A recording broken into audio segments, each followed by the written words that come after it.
Okay, here we go. Welcome. We are just so excited to be with you this evening. We are ESM Prep College Matchpoint. I'm joined this evening by the two folks who will be the focal point and the stars of this webinar, my colleagues, Allison and Delora. College Matchpoint was started 16 years ago, and our second client was a family that applied and got into UT. Every year, two-thirds of the kids that we work with apply to UT Austin.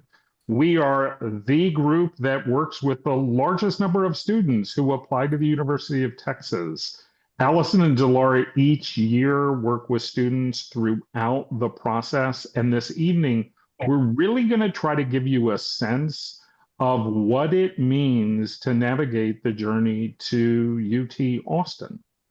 Um, this webinar is the second in a series of 4 webinars. If you want to go to the other 2 and you're not registered, not now, but after the webinar, you can go to our website and on the resources page, you can just sign up for the other 2. Standardized testing, by the end of this conversation, you'll understand why you ought to go to that webinar. Because standardized testing is back. I don't mean to steal anybody's thunder, but standardized testing is required at UT and back nationally. And then the next week finishes the window of time that students hear back from the schools they applied to. And so as a result, the beginning of May, we sit down and analyze all the results and then do a webinar in the middle of May that is a deep, deep dive into the full admission cycle for the class of 2025. Now, a couple of logistics before we dive into the presentation itself. This webinar is being recorded, and we'll share that recording after the webinar tomorrow.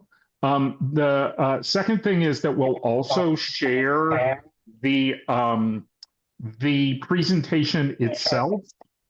And then the third thing is, honestly, we know many of you have questions, and we urge you to share those questions with us in the Q&A box. Some of them will be so detailed that we really couldn't answer them without jumping on a Zoom with you one-on-one and talking through your questions.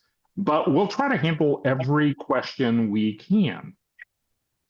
Last year, just about this time, the University of Texas at Austin announced that they were going back to requiring test scores. And parents and students and college counselors alike said, I bet they'll get fewer applications. That typically is the case when schools go back to requiring test scores. In point of fact, UT shattered their record.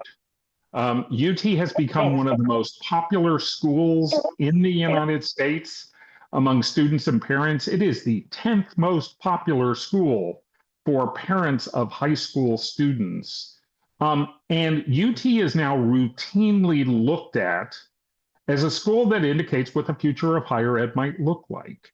And so what that meant is that for the class of 2025, UT is now officially the fastest growing public university in terms of applications submitted. In 1 year, UT had a 24% increase in applications. Over a 6-year period, they came pretty close to doubling. That growth wasn't just in Texas. Honestly, it came out of Texas, where the school has become so popular that students are looking at it as a reach alongside Ivy League schools. It really has become so popular that one of the things we really want to try to do is help explain to you what this year's results say for what students should look at. And the reason we want to share this with you is that we're overjoyed that so many of the students that we worked with had great results from UT. In point of fact, the students that we worked with this year had the strongest results in our 16 years of working with students who applied to UT. We are overjoyed at their efforts, and we want to share with parents and with students and with college counselors what they taught us, what we saw, and the kind of choices that we helped them think through. Now, if you really want to understand what happened, then you really have to start with the fact that UT is a school that has two very unique approaches to how they handle what last year was 90,000 applications. The first is what the Texas state legislature instituted 11 years ago, and it is the auto admit policy. For this class, it was the top 6%. For every other class that's on this Zoom, it will be at least the top 5%. And God forbid, it could be lower. We don't have the stats yet for the class of 2025 in terms of admit rate for non-auto admit. But last year, and this is a mouthful, the admit rate for students who were not in the auto admit band was 11%. And last year, the admit rate for out of state students was 12%. So there's the first unique approach. Some other public universities are looking at it as in response to the Supreme Court decision several years ago. But if you take nothing from this webinar, and I bet you'll take a lot, remember these three words: fit to major. Because at the beginning and end of the day, UT Austin is firmly committed to say, we want to read applicants in terms of how they fit to their first choice major, not how they fit to the University of Texas at Austin. You're admitted to McCombs or Cockrell or Moody. And that approach is really something that students should focus on starting in 9th and 10th grade. This isn't a sprint to get into UT. It's a triathlon. It requires time and pacing and strategy.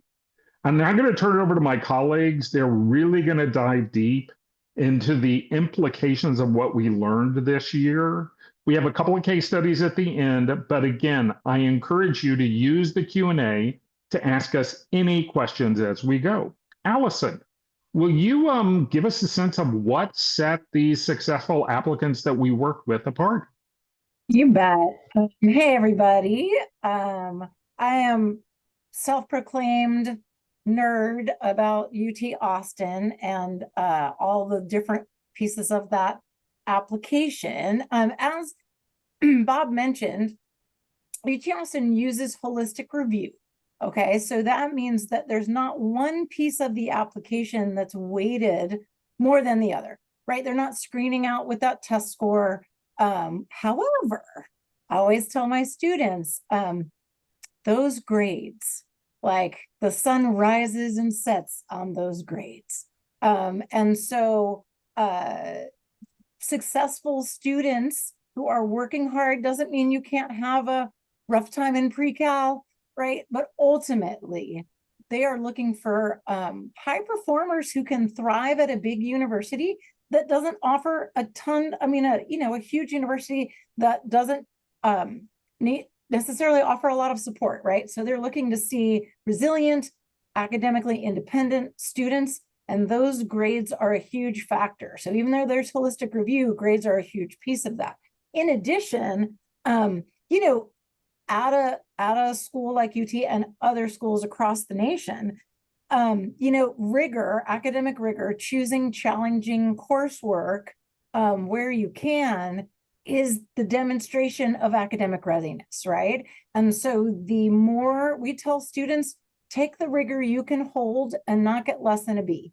And so sometimes that means that you start out the year with several rigorous classes and then maybe you realize you've overshot and you got to drop down into on level in one of them, but we really tell students to go after that rigor.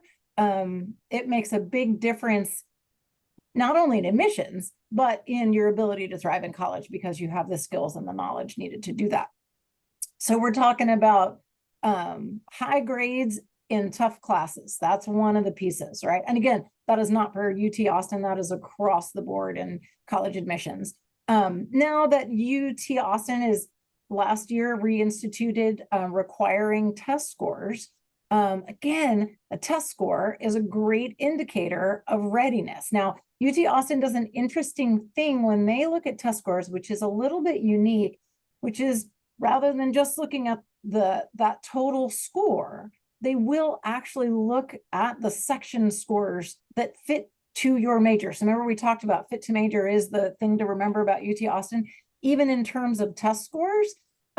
If you're applying to business, they're going to look at that total test score, but they're going to pay special attention to your math score, right? If you are applying to public health, they're going to look at that science score in the ACT. If you took the ACT, that's going to have science, right? And so again, showing that you're a high performer, that gets you into the pool, right? And then your activities and your fit to major is how you swim across that pool, right?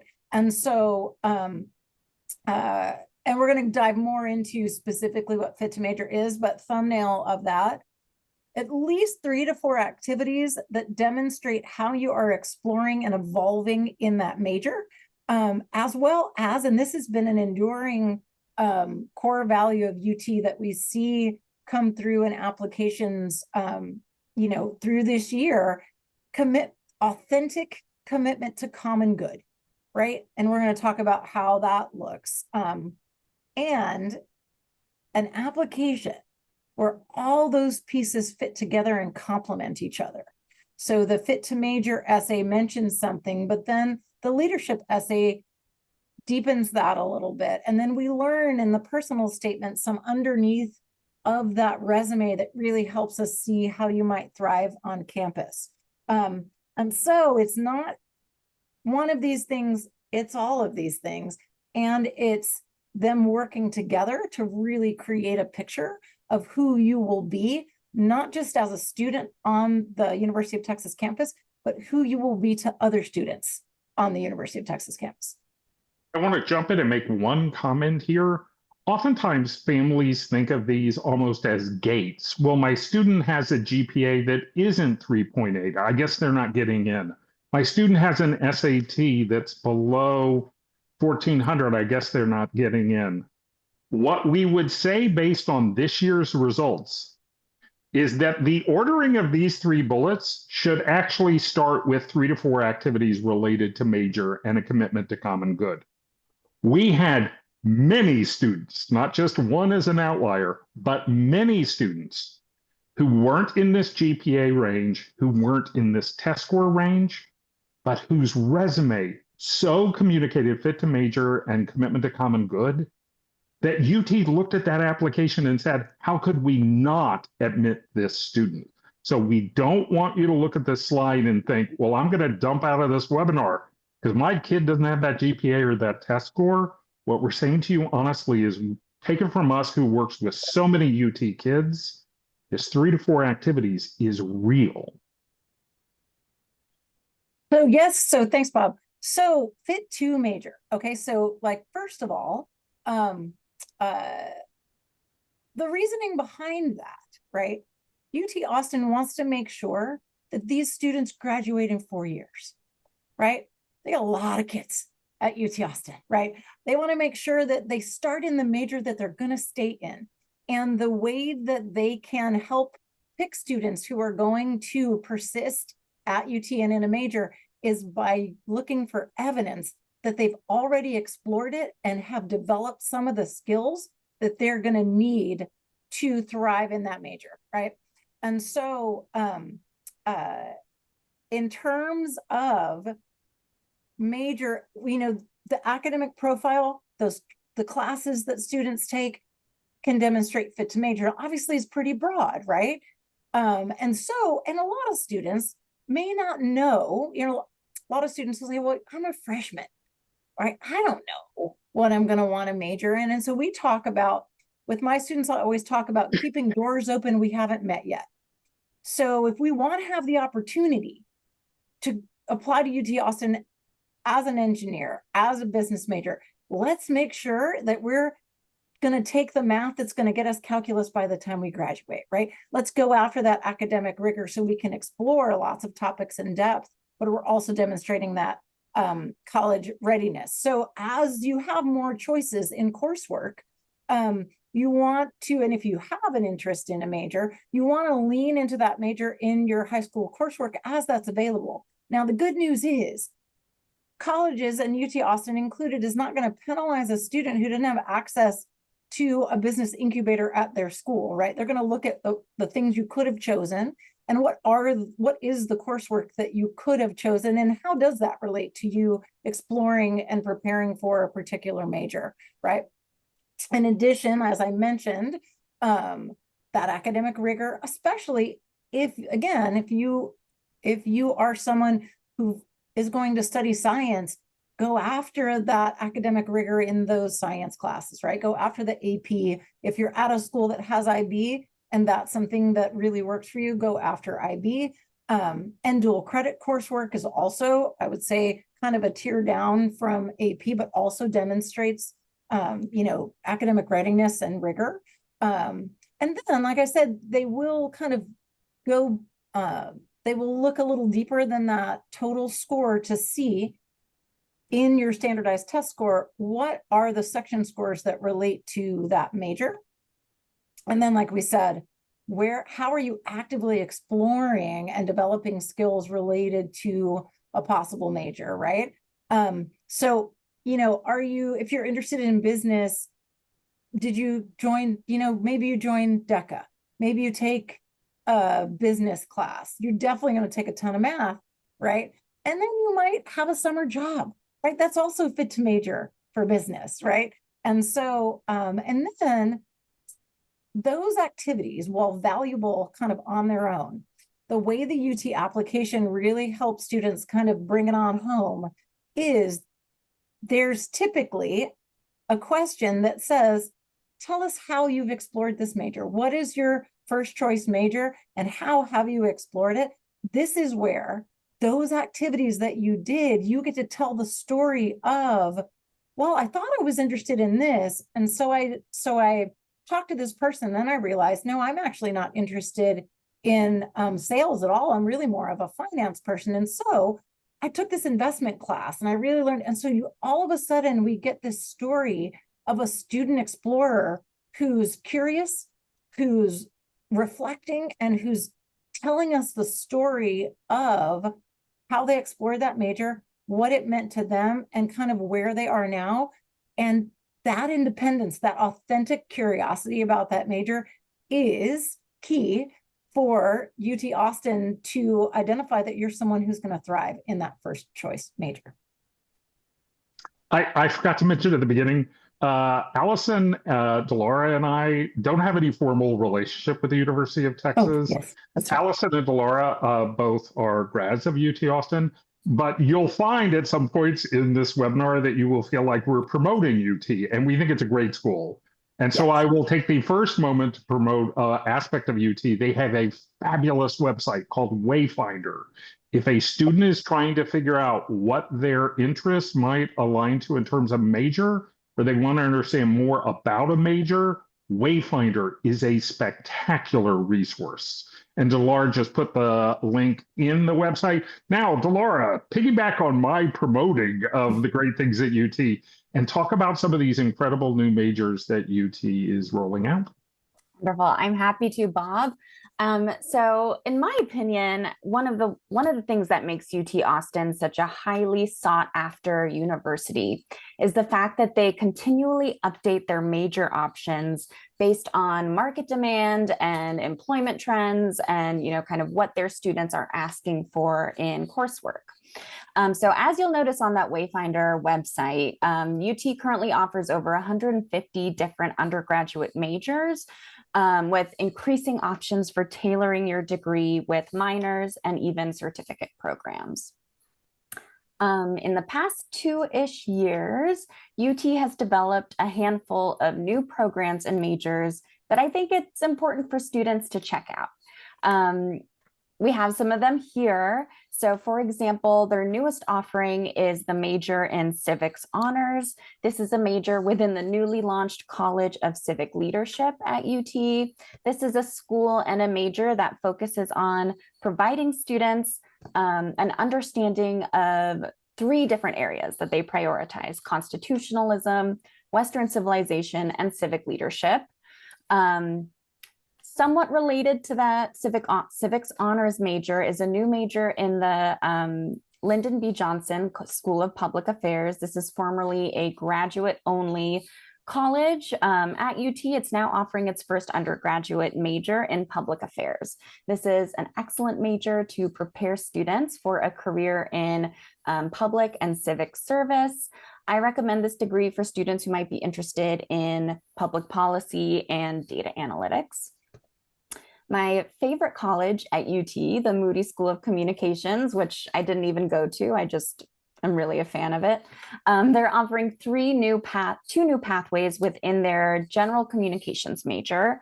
I've made recommendations to a lot of students to take a closer look at these because I think they're really the kinds of concentrations that really help students think about their career options after college. There's a new major in the College of Liberal Arts called the Behavioral and Social Data Science major that is forthcoming. And it's a major that kind of blends the study of psychology and data science. I think it's really compelling. And then finally, the School of Engineering, the Cockrell School of Engineering, announced a new 4+1 pathway in computational engineering. So this is a 5-year program that a student, applies to at the time of admission. And so in 4 years, they'll get their undergraduate's degree, and in 1 year, they'll get an additional master's degree in computational engineering. So 2 degrees for just one admissions process. Keep in mind this, 4+1 programs in general are quite selective. In short, not quite done yet, Bob, but in short, there are a lot of cool options at UT. Some of them are new like these, but there are also some, what I like to think of as perennial favorite majors that kind of go beyond traditional majors that you might think of when you think of what you might study in college. So I always really encourage my students and any students who might be on this webinar to spend some time looking into the UT programs. Wayfinder is a great place to do that so that you can make choices based on your interests and what you hope to do in and after college. Okay, so successful UT applicants, as we've been discussing, are those who focus on building a strong foundation in their academics from the start of high school. As Allison said earlier, the sun rises and sets with a student's transcript. That is the kind of collection of grades that the student earns throughout high school. There's no running away from poor or shaky grades in college admissions. And so while UT expects all of their applicants to have, excellent grades across all of their subjects, especially their core curriculum, what they're really focusing on is how your transcript tells the story of your fit to major. So your classes should reflect your preparation for your chosen major. Something I tell my students is as I look over your transcript, especially if you have your eye on a competitive major at UT, which I'll talk about later in this webinar, I should almost be able to guess what your major is just by looking at your transcript, because you will have hit certain courses that correspond to your major of interest. So what this means more specifically is taking rigorous courses, as I said, that align with your major. We need both rigor, so those AP, IB, and dual enrollment classes, depending on what your school offers, as well as classes that align with what you're hoping to study at UT. Something I want to stress is that students are not going to be penalized if their school doesn't have certain courses that I suggest today. So students are always evaluated based on what their high school offers. So if your school doesn't offer AP Physics C, you aren't going to be penalized for not taking AP Physics C. If they don't have an IB curriculum or a business pathway, that's okay. You are supposed to work with what your high school offers. So in terms of some majors, humanities students, if you're looking at a major within the College of Liberal Arts or at the Moody School of Communication, we're going to want you to think about courses like the AP English courses, AP History courses. Business students should have at the very minimum AP Calc AB as their senior year math. Engineering students are required to have at minimum AP Calc BC as their senior year math, as well as physics, ideally AP Physics if possible.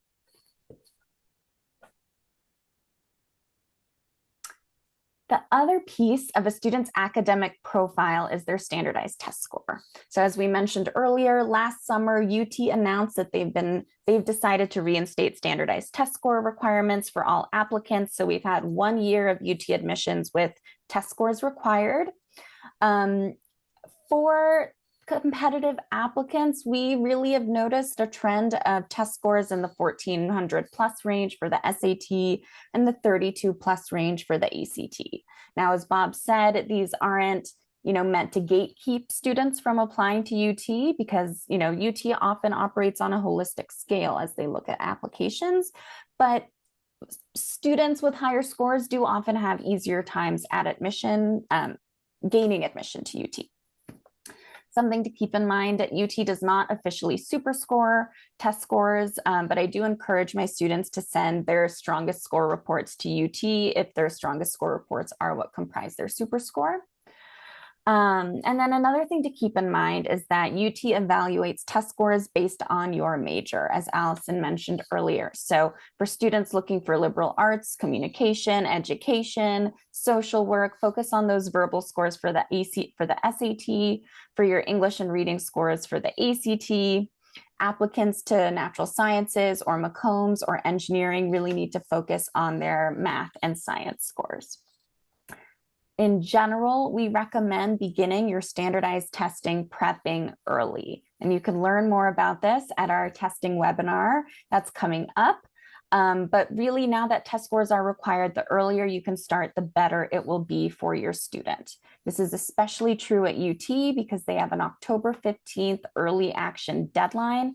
And they also require official score reports sent from the testing agency itself, which often can take 2 weeks to arrive to the university. So this means that the test dates in the early fall of an applicant's senior year are going to be much more limited to students who are interested in applying to UT. You can't count on the October SAT to get the score that you want and for your score to arrive at UT on time.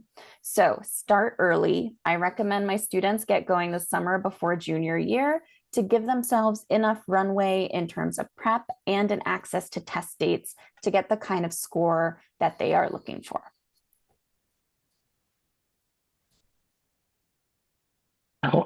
Allison, in some parts of the world, is referred to as the queen of the expanded resume. Allison and a colleague of ours, Caroline, have probably looked at over 1,000 expanded resumes. Allison, can you talk about what we found to be almost the secret weapon of UT admissions, and that is the expanded resume? Absolutely. So I always start this by saying, I wish we had another word other than resume to use when we talk about this expanded resume, because it basically, the expanded resume that UT prefers, and that really makes a big impact on a student's ability to really show all that amazing fit to major exploration as part of the holistic review process. The expanded resume breaks every resume rule that every adult has ever learned. Okay, so I want you to just forget the word resume. I want you to think of it more like an inventory. Ultimately, though, when we start working with students on parents, and parents are very helpful, and you'll hear why in a second, to the expanded resume. Students will always say, well, I don't know if this counts. I'm not sure if this thing that I did for my church counts. I'm not sure if that time I took apart that computer counts.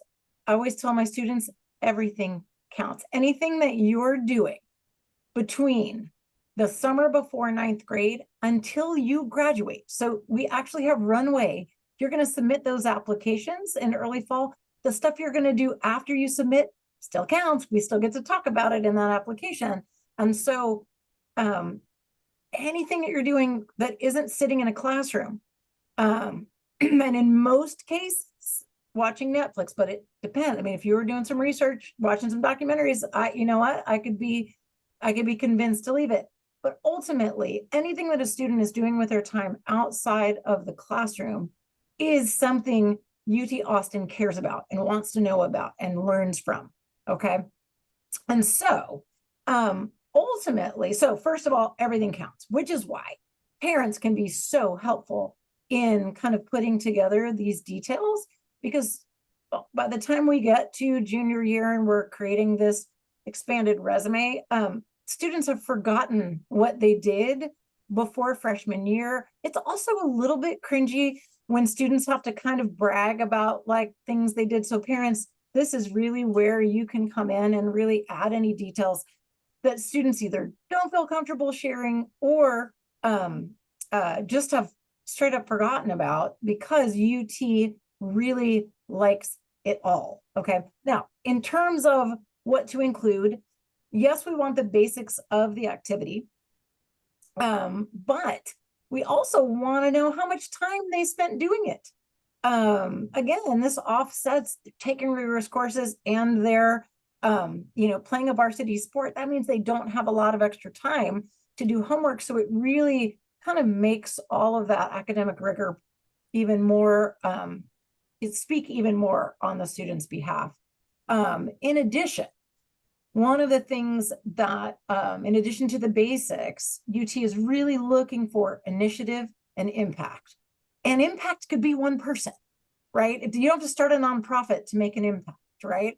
And so sometimes I had a student I worked with who, he was a junior, and there was a freshman that had joined the basketball team who was really having a hard time and wanted to quit. And this student kind of helped him out and they didn't quit. That's impact, right?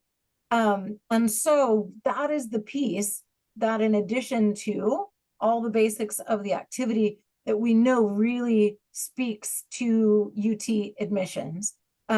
Something the student wasn't asked to do that made a positive impact on someone or a group of people or a system. That's really something that no matter where you are in the process, you can start kind of looking for. A lot of times with the students that we work with, they're doing it. They're just not doing it on purpose, which of course makes it even more valuable. They just aren't thinking about it. I had a student I worked with a couple of years ago who, when we were doing his resume intake, I asked him, what do you feel like is a contribution you made to this activity that no one asked you to do, that wasn't part of your, role? And this was in the band. He said, oh, well, I made a group chat so that people would stop in our section and stop forgetting their uniforms, right? You wear the wrong uniform, everybody gets a demerit. And so then we went on to the next activity and I asked him the same question. He was like, well, I made a group chat for this group too. And I said, is that something you do in every activity that you're a part of? And he was like, well, yeah, I guess I do, right? He wasn't doing it for UT Austin. He was doing it because it helped him and his classmates out, right? But that's initiative and impact, right? And that's something that sometimes we have to help students see that they're naturally doing, right? So that initiative and impact can be small. Of course, it can be big too, right? And that authentic, making an impact on a community you belong to. So sometimes that's, the kind of traditional philanthropy we all think about, like helping out at the blood bank, right? But sometimes, and again, nice broad definition, not just for UT Austin, but for colleges across the nation, is common good. And so that means I'm a member of the cheer team, and you know what? We don't have enough freshmen trying out, so I'm actually going to go help some 8th graders in their tryouts so we can get more freshmen on the cheer team. That's a contribution to the cheer community, right? Whether or not that student would get service hours, who knows? But that's the kind of initiative, impact, common good that really makes an impact at UC Austin. Now, one of the things that we frequently hear from families is, we still don't understand this expanded resume thing. Could you unpack it a little bit more? So these are example resumes. Obviously, they're anonymized. They're not actual students. But I thought it might be helpful to have Allison talk a bit to 2 other examples and even pick out a bullet or 2 so that parents who are on here can think about this.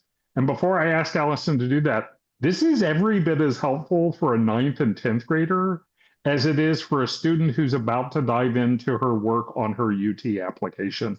Allison, you want to take a minute or two and sort of tease out any things to notice on this example resume for a student who's focusing on pre-med? Absolutely. And I will say, parents, this is where you come in, keep a log of what your kid is up to, right? What your student's participating in, or just things you notice. Sometimes a parent will come up to another parent and be like, oh my gosh, I'm so grateful for your student because my student tried out for the musical because they told him to. Put that in the notes app of your phone. That's valuable impact. Okay, so you can see here that I love about this is we see a little bit of a progression, right? And a good expanded resume will tell us a story. And so we see that this student started volunteering at Dell Children's, right? And that maybe initial exploration, probably maybe they had an interest in medicine, or maybe they were just testing an interest, right? And so they did we have the typical volunteering. They assisted with games and movie nights. But then they were selected to participate in the preteen medical training program. So we could see that the student probably demonstrated, really great rapport with the kids, showed up on time, right? To the point where another opportunity came their way in this same activity. And then we see that they were promoted to senior volunteer leader, due to all the goodness of their experience. And so we actually see the student within this one activity grow in leadership, which we know means they grew in communication skills, they grew in maturity, they were clearly building trust with the adults that were working there so that they clearly could count on this student. And then we see that the student was responsible for training new teen volunteers, right? So now we see that's even a common good piece of mentoring and empowering another student, another volunteer to be successful, right? And so that one activity, you can see how that student grew in just this activity. We can see skills and knowledge and awareness growing. I'll tackle real quick the engineering one, and then we're going to move on to the essays. Two things we want to point out on the engineering one is that sometimes these projects are at school. If you are at a public high school in the state of Texas, you must choose what's called an endorsement. Please don't have me explain to you why TEA decided to call it an endorsement, but it really is a track. And that track at some schools says, I want to be an engineering major and I don't want to be on a robotics team. So I'm going to do some projects and they're going to be really, really fun. It is fabulous to list those on your resume. And then the second thing I want to point out, and our founder, Lisa Bain-Carlton, was super helpful in doing this with the resumes that we do. We always start by listing the activities related to the major. It may or may not be true, but we feel like you remember what you scanned and read at the beginning a little more than you did 5 pages in. So just two things to point out here. Again, we're more than happy to share in a follow-up note any other example resumes. Can you talk, Delara, a little bit more about what it means to actually stand out in some of these very selective majors? Yes, I would be happy to. This is, I think, one of the most common questions I get from prospective families. It's something I've been seeing a lot in the Q&A just on this webinar today. And I want to start by saying these are our suggestions and the observations we've noticed from working with students for many years as they apply to UT. You may have heard some things from peers, from school counselors, of students who took different approaches. There are a lot of ways of getting into UT. These are just the suggestions that I make for my students that, have worked in my career. So these are some of the 4 top most selective majors at UT. They also happen to be among the most popular majors at UT. For students who are interested in a major in business at the Macomb School, we are looking for students who have strong math skills.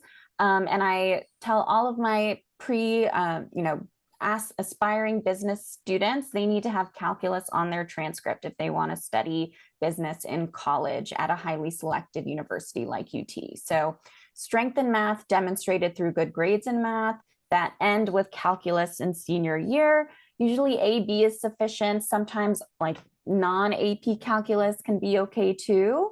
And they will also have several outside of classroom experiences in business, usually in a sector of personal interest like entrepreneurship or marketing.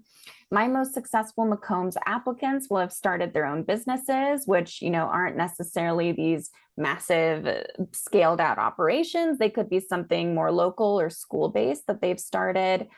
They will often have internships that they pursue over the summer that are facilitated with the help of their parents or with trusted adults. And they'll often have after school jobs, which I think are some of the most underrated ways of showing your interest in studying business. Engineering applicants should have AP Calculus. My preference is for students to take Calculus BC because, especially if they think they can, earn an A in it, because I think it'll ease the learning they'll have to do once they get to UT, because they'll be immediately put into a calculus course their first semester in Cockrell. They should also have physics. My recommendation is for AP physics, but really it should be the most advanced physics your high school offers. If your school has a robotics team, you should join it. If they don't, you should consider starting one. If there are other opportunities, through one of those endorsement programs for, engineering coursework or certifications in programs like SolidWorks or 3D modeling, you should pursue those opportunities. There are summer programs in engineering to help you kind of understand what the different pathways are. These students who get into Cockrell are usually also ones who are kind of born tinkerers. They've been building, coding, and experimenting from a young age. And these are, things that we can really start seeing as they tell their narrative in their application. Computer science is in the College of Natural Sciences. A lot of the prerequisites for engineering success are very similar to, a successful CS applicant.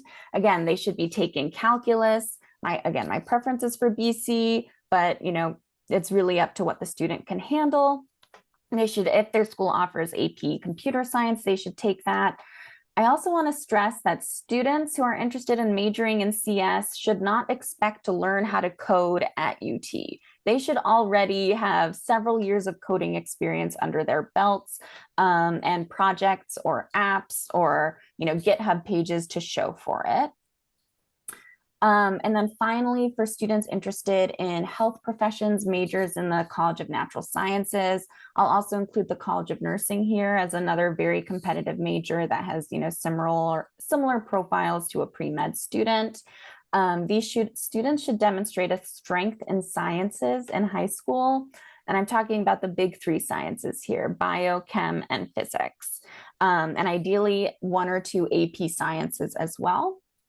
For the purposes of highly selective science majors, in my opinion, this is just my opinion, but AP environmental science doesn't really cut it as a rigorous hard science. So don't take that as a primary science class. You should probably focus on one of the other 3 main sciences in its stead and take AP environmental as like an elective if it's something that you're interested in. These students should also demonstrate an interest in caring for others. If they're interested in going pre-med, if they're interested in nursing, at their core, these are both caring professions that involve a high amount of work in caring for the well-being of others. So extensive volunteering, any kind of clinical experiences like volunteering in a hospital, as well as even some mentored research programs could be great for students in these programs. Okay, so the summer before senior year is when my students start working on their UT suite of application essays. Last year, UT required 3 essays in their total application package. The first is Essay A. That is the main college essay. This is also known as the personal statement or the Common App essay. The essay you submit for Essay A is the essay you will be submitting to most of your other colleges as your college essay. It's 650 words, and it asks students to tell a personal story from their high school lives that has shaped who they are today. The purpose of this essay is for students to introduce themselves to admissions officers outside of their grades, outside of their transcripts, test scores, or resumes. It requires a very kind of thoughtful and personal approach, and should be much more reflective than it should be explanatory. UT also has two 300-word short answer essays. The first is the major essay. In my opinion, this is probably the most important piece of writing you submit to UT, because it really is the evidence of all of your fit to major. This essay asks students to explain why they've chosen their first choice major. And I encourage my students to treat this essay like how a courtroom lawyer builds a case and reveals evidence. Share what you want to study and explain and elaborate on your top fit to major experiences that have affirmed your interest in your particular major over time. You'll also want to share what draws you to that particular major at UT. So, including a little bit of like why biology at UT section, for example, if you're going for biology, and share the resources, special opportunities, courses, faculty that you might want to take advantage of while you're at UT. It's important to be specific here.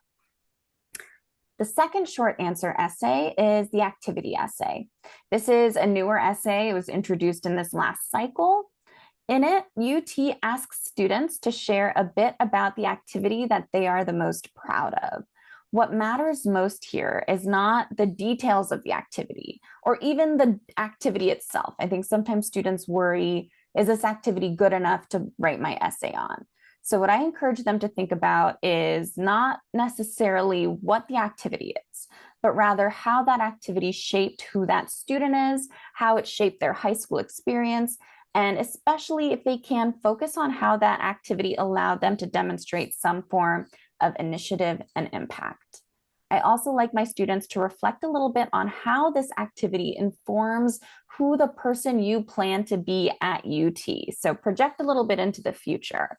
What will this activity show about my potential as a future Longhorn?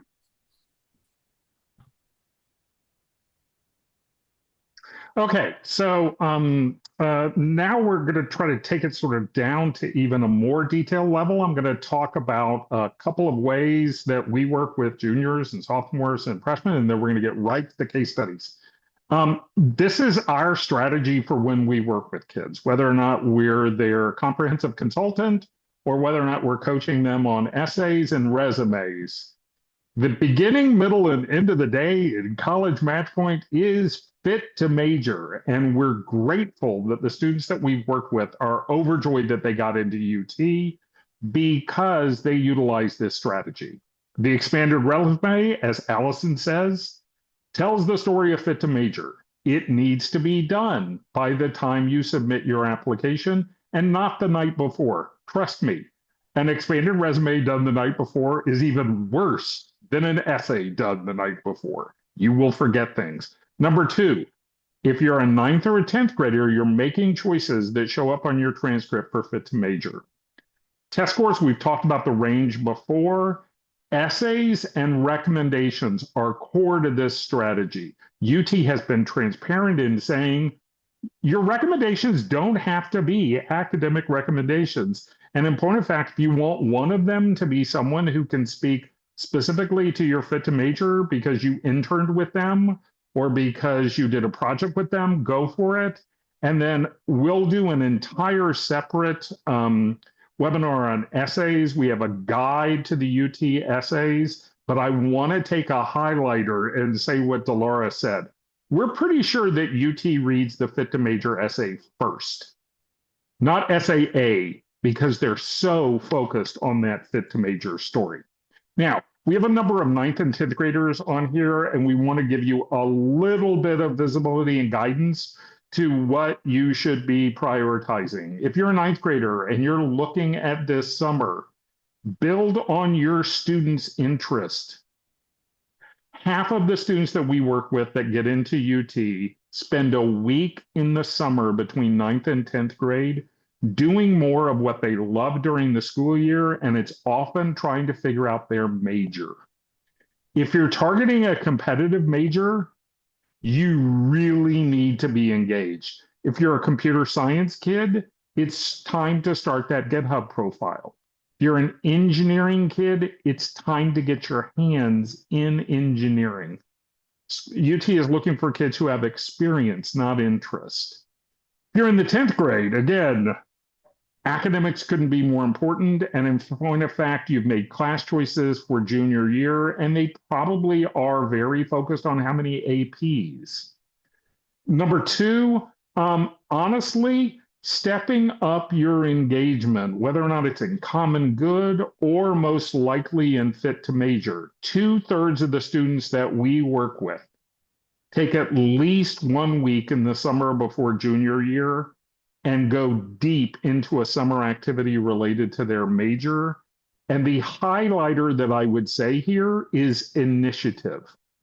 While paid summer camps can sometimes be helpful, as you're moving into junior year, we urge students, take the initiative.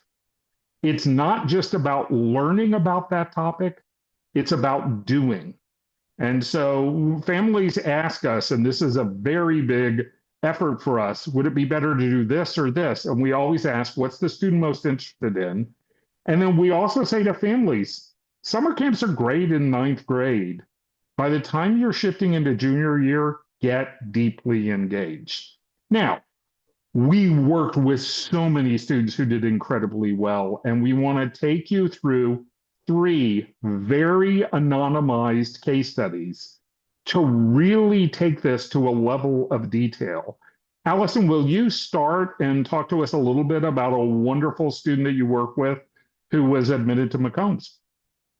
Absolutely. So I love this story because it really demonstrates kind of the beauty of the pivot. This was a student who actually started out really interested in medicine, really had, even in middle school, was deeply interested, had shadowed his pediatrician. And then by the time he did a summer program after freshman year, and realized that, wait, I don't know that medicine is for me.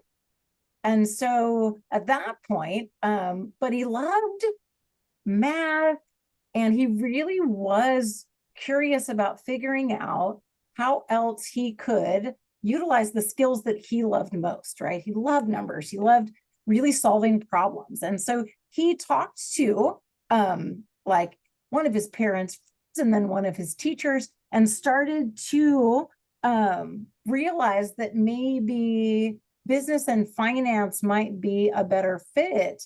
And so started to actively explore that by did a summer program, an investment summer program, but also started to engage in the business coursework at his school. And so there was a business incubator program. In that project, he made sure that he got to really dive into the finance pieces of that. But then really, I feel like this story really took a turn summer after junior year. This student needed to work, and he needed to work a lot.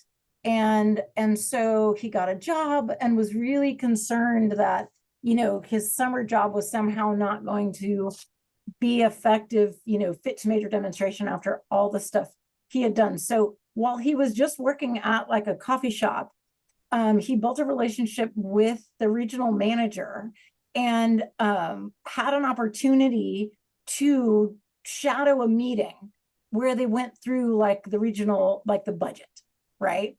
And then during his drives to and from, he lived really out in the middle of nowhere, California. As he would drive to and from the coffee shop where he worked all summer, long hours, he started noticing there was all this empty land he was driving through. And he happened to be someone who was a super nerd about drones. And so he decided to take some drone footage of some of this land and then sell that footage to real estate developers to help them sell that land. And so that is one of those like curiosity meets initiative meets impact. He ended up selling like 3 or 4 drone videos that they paid him for. And that was ultimately that really interesting piece, which is way more interesting than anything more prescriptive could have been for him, right? Because it showed he was curious, right?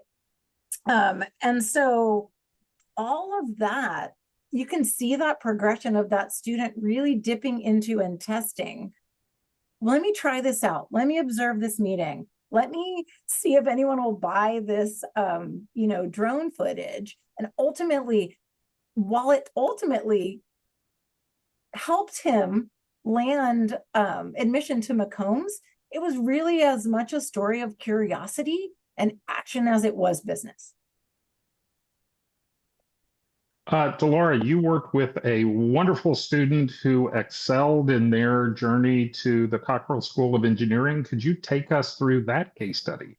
I would love to. This is a story of a former student of mine who is admitted to the mechanical engineering major. They were not an auto admit, but they did have exceptional grades and test scores. And again, I want to make clear that these case studies are not necessarily instructions for success, but rather options for success. So students should really be working with what their own interests are, as well as the opportunities that are available to them. As I said, this student had exceptional grades and really pursued rigor within their public school curriculum. In STEM coursework, certainly, they were always taking honors or AP classes in their STEM options, but they also, still took their AP histories and their AP English courses. So I would say they were quite well-rounded in their approach to rigor. By senior year, this student was enrolled in AP Physics C, and they also decided to take dual enrollment multivariable calculus, which, is certainly not required, but it, I think was really kind of a feather in the student's cap. What that required them to do was take pre-calculus the summer before junior year. Like I said, this is not an expectation, but, if your student is exceptional at math, if math comes really easily for them, this is certainly something they can do. So their school also had an engineering pathway. And so starting in 9th grade, they were enrolled in 1 engineering class a year. And in that, they earned 2 certificates in SolidWorks.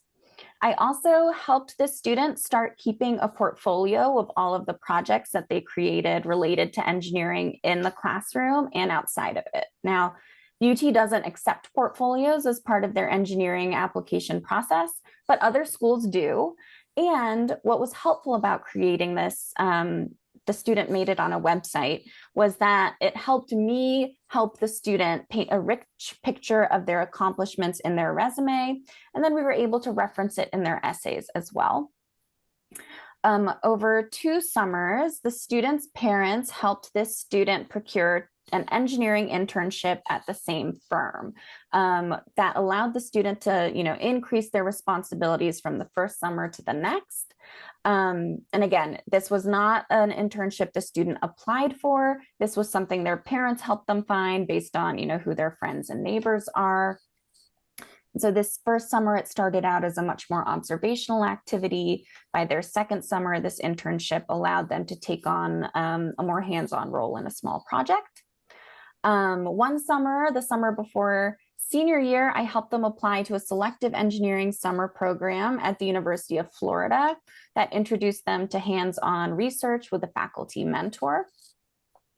And then at the start of senior year, they kind of closed out all of the work they were doing prior to submitting their applications by finalizing their Eagle Scout project, which focused on building STEM exploration kits for elementary and middle schoolers. This was kind of an initiative that student was really interested in throughout all of high school. So they did some volunteering with students, teaching them, early STEM principles and, helping them become exposed to STEM careers. And so they, built that into an Eagle project that kind of became, their featured common good in their application. And then finally, their letters of rec. came from an internship supervisor and their scout troop leader, both people who knew them for at least 2 years. Their scout troop leader knew them for, almost a decade. And what I like about this particular student is that they demonstrate consistent effort and initiative that started in 9th grade and built up over time throughout high school, while continuing to excel in rigorous courses that let UT, see that the student will thrive in a rigorous major. I also want to point out that this student worked exceptionally hard, like harder than most students I work with. They set their eyes on a very competitive program, and they really did not rest during school or during their summer breaks. They really kind of kept themselves busy and were exceptionally motivated. Thanks so much, Delora. Allison, do you want to take us through one last case study? Yes, indeed. So this student, she came to me as a sophomore, already deeply interested in one day becoming a doctor, right? Deeply passionate about science, and having already, doubled up in science as a sophomore. So she went after science as an elective as a sophomore and as a junior. And her school, fortunate for her, her school had a wonderful clinicals program where she got to go to local hospitals as part of a course and with course credit for that and time to go do that. She applied and was selected for that. Her unique approach during that time was, in addition to journaling about her clinicals experience, because she was so fascinated with the different specialties, she also made a connection with one of the nurses that she saw repeatedly over time, and asked to come shadow the nurse outside of the clinicals program. Really fascinated about the particular path that this nurse had taken, and mainly really connected to just the way this nurse connected with patients, and really was fascinated about learning that. That nurse ultimately wrote one of her letters of recommendation. And so, but again, this was just this student really wanting to kind of really talk to that human and see all those beautiful skills in action. In the summer, though, this student was a lifeguard. This student, again, didn't do summer programs and was like full-time lifeguard from sophomore year going forward. Starting in the late summer of sophomore year, they started giving swim lessons as part of kind of their work at the different pools, and got really interested in kind of drowning prevention and just kind of that as an issue, and ended up getting connected with an organization, local, actually, I think it might be a national organization, that focused on education awareness around drowning prevention. Worked with them as they could. This student was, in orchestra and on the dance team and was super busy, but actually leveraged their participation in their membership in the orchestra to do a fundraiser for this drowning prevention program, because they didn't have a ton of time to volunteer, but they wanted to make an impact. And so everybody donated $5, and they donated to this drowning prevention program. Now here's where I feel like this is really interesting. For medical school admissions, there is an assumption that a student has to be a biology major. That is not true. Well, if you're passionate about biology, you should absolutely major in biology. This student was passionate about biology. But also, because of that drowning prevention, we started talking about, and when we met, she was focused on applying biology at UT Austin. But as we explored majors through Wayfinder, and she got to talk to people in the profession, she realized how equally passionate she was about public health. And so that ultimately was the program that she applied to. at UT Austin. Yes, she could have gone bio. She had lots of great experience there. But public health, again, that fit to major because of that lifeguarding and the teaching swim lessons and that drowning prevention. She really, really spoke public health in that resume, almost more than she did biology. And that's ultimately where she ended. So I think you can tell from this webinar just how passionate we are about this. We have a number of webinars coming up, and I'm going to launch a quick tool at the end here. If you would like to schedule a time to meet with me, or if you'd like to register for the 2 other webinars, you can just share this information and fill it out real quick. We want to sort of end where we started. UT is a very selective university, and it deserves to be. It is an outstanding world-class school. It is also a school that students can get into. So don't trust your friends when they say, nobody gets into UT. Kids get into UT. And the kids that get into UT drive the process themselves. This is not Google Maps. As much as we've talked about details here, Laura is right. This is not instructions. This is instead instructive about what the students that we've worked with have done and why they're overjoyed to be going to the University of Texas at Austin. We wish your students great luck in their journey. If they're an 8th or a 9th grader, there's lots of great time in front of them. If they're a junior, they have some urgency.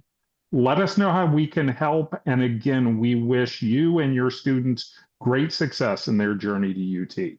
Thanks so much. Bye now. Bye.